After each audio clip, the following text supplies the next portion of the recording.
Welcome to Convenience Talk. My name is Melanie, and today's topic is how to search for C-store owners using Utah's UST data.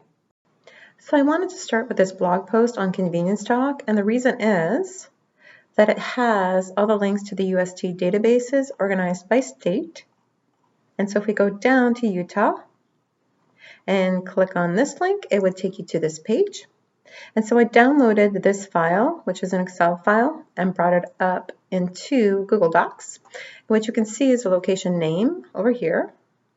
You can see the owner name, and of course you can see contact information, and you have even the owner's phone number over here. You can see that some of these are individuals, and you can see some are corporations. And of course, if you have a corporation, you can always go into the Secretary of State to get additional details, including who the president is that's registered, and some other executives.